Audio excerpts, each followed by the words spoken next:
Parev, meu nome é Marcelo e esse é o Estação Armênia Explica. E no vídeo de hoje a gente vai continuar a contar a história de Artsakh, dessa vez falando sobre o conflito de Nagorno-Karabakh. A gente dividiu esse Explica em 3 momentos diferentes da história. Se você ainda não viu o primeiro vídeo, eu recomendo muito que você assista, porque ele justifica tudo o que está para acontecer aqui. No ponto em que a gente parou, a Armênia e a Azerbaijão passaram a fazer parte da União Soviética e foi criada a Oblast de Nagorno-Karabakh, que, contrariando todas as promessas feitas pelos soviéticos, foi entregue ao Azerbaijão.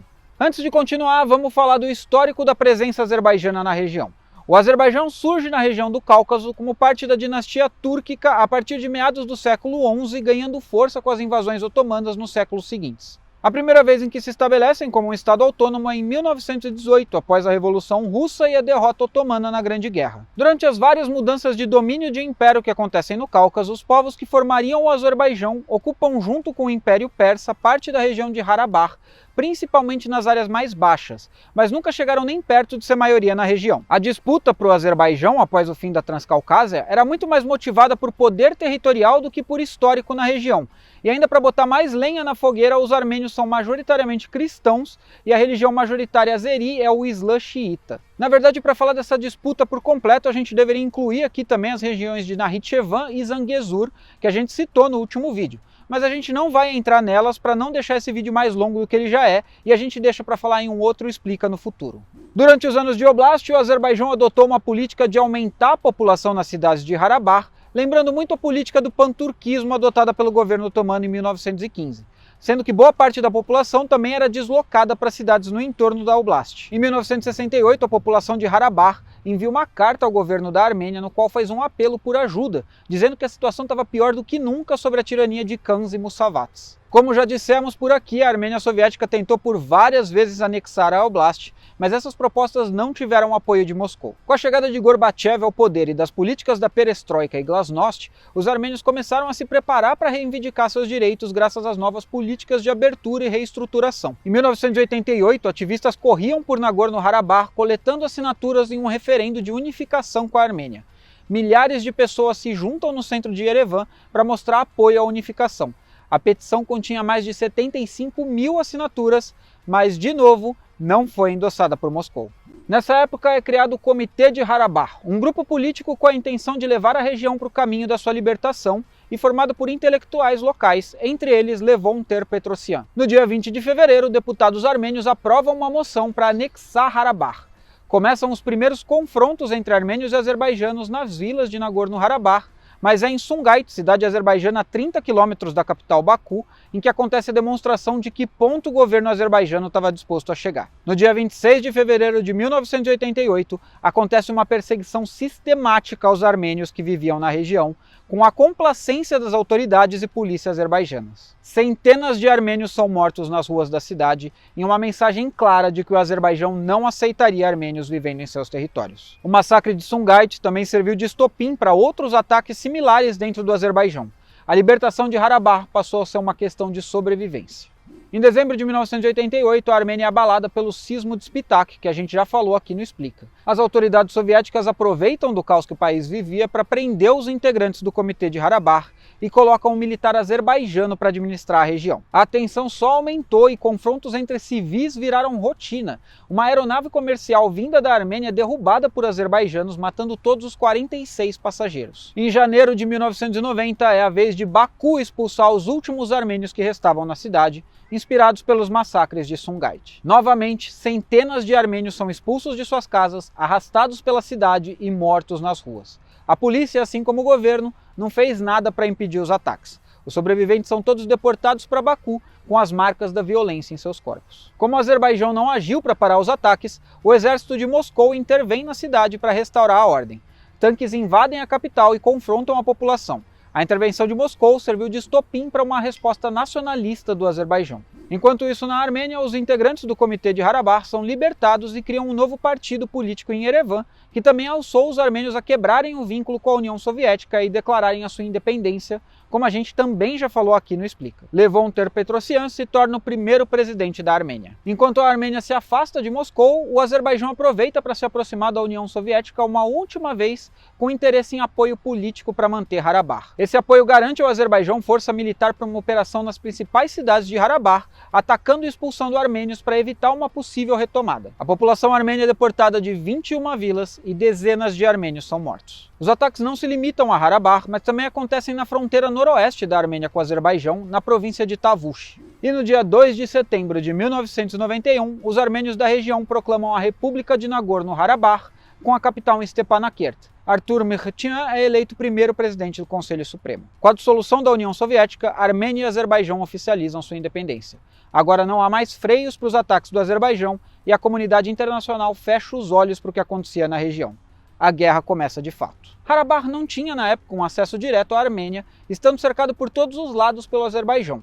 Os meses seguintes são de ataques de ambos os lados, com capacidade militar reduzida após a retirada das tropas soviéticas. É nessa época que uma das figuras mais importantes do conflito se junta ao exército de Nagorno-Karabakh para lutar pela independência do país. A gente já citou Monte Melkonian no Explica do Azalá e eu prometi falar mais dele. E eu vou ter que estender um pouco mais essa promessa, porque para contar a história de Monte, a gente precisa de um explique inteiro.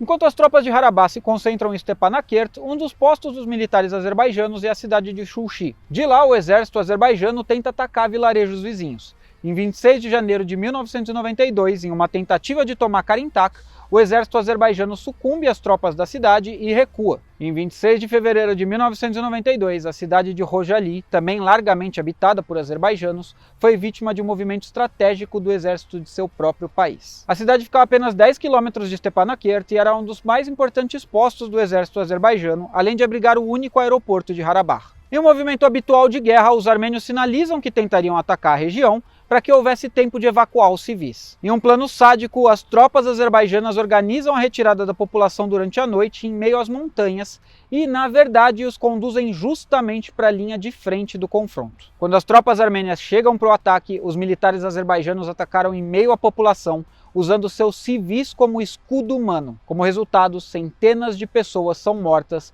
e o exército de Harabach conquista Rojali. O Azerbaijão acabava de sacrificar sua própria população com o objetivo de prejudicar a imagem da Armênia aos olhos internacionais.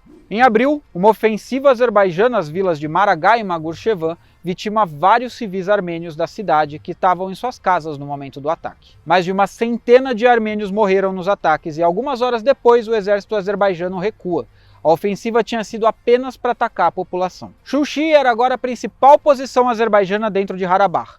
As tropas de Harabach preparam a ofensiva para tomar a cidade e retomar o controle do país. Vale lembrar que Shushi está a apenas 5 km de Stepanakert e é 600 metros mais alta, o que deixava os armênios em desvantagem, inclusive porque eles poderiam ser bombardeados pela cidade. E para dificultar ainda mais, estima-se que o lado azerbaijano tinha 2.500 soldados na cidade, enquanto os armênios avançavam com apenas 1.000 combatentes. Agora o confronto era estritamente militar, e depois de uma árdua batalha de 26 horas, as tropas armênias conseguem a vitória, e o dia 9 de maio de 1992 é marcado na história armênia como o dia da libertação de Shushi. A libertação de Shushi marca o retorno do controle do território aos seus habitantes. Mas apesar da vitória, os armênios sabiam que a situação não era sustentável e ter o Azerbaijão cercando o país por todos os lados significava estar sempre vulnerável a novos ataques. Era necessário estar novamente conectado à Armênia. Se vocês ainda lembram do primeiro Explica dessa série, vão lembrar que Artsakh originalmente fazia fronteira com Siunik, que é a província mais ao sul da Armênia atual. Foi por causa das invasões durante o Império Russo e as realocações durante o período soviético que o território da Oblast acabou desenhado sem conexão com a Armênia. O primeiro passo para a reconexão é Latim, o menor caminho entre os dois países, que é conquistado apenas 10 dias após Shushi. O Azerbaijão responde com ataques na região norte de Nagorno-Karabakh,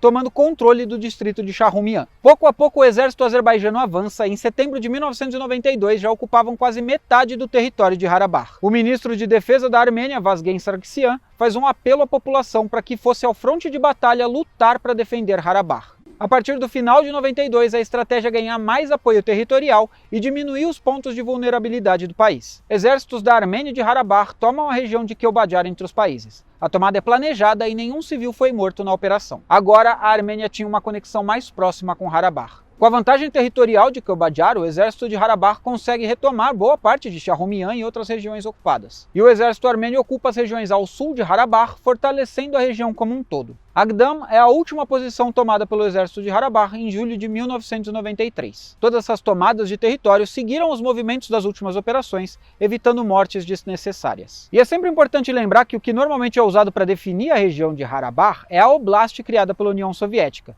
e não os territórios de Artsakh histórica ou do Império Russo, que ocupavam sim toda a região. No final de 1993, o Azerbaijão lança o seu último grande ataque, em que avança em posições mais ao sul, como em Horadiz. Os armênios sofrem grandes baixas e o Azerbaijão continua investindo em ataques na linha de contato, mas na grande maioria dos casos o exército de Harabach consegue se defender. Os últimos meses de guerra de Harabach são os mais sangrentos, com a morte de cerca de 5.000 soldados. Com a exaustão de ambos os lados, no dia 5 de maio de 1994, um cessar-fogo é assinado. No próximo vídeo dessa série, a gente vai falar sobre as negociações de cessar-fogo, o estabelecimento do sistema político da região e a proclamação da República de Artsakh, além do reconhecimento internacional do país. Esse aqui é um Explica Mais denso porque a gente fala bastante da história da região. A gente tem muitos outros vídeos também sobre a cultura da Armênia e sobre personalidades armênias, que a gente também já falou e também vai falar mais aqui no Explica. Então aproveita para curtir a gente nas nossas redes sociais, porque a gente avisa em todas elas sempre que sai um vídeo novo. Aproveita também para deixar um comentário caso você tenha alguma dúvida sobre esse tema, ou se você tem alguma sugestão para os próximos Explicas. Shinor Hagalutyum para você que ficou até aqui, e Tsidesutium.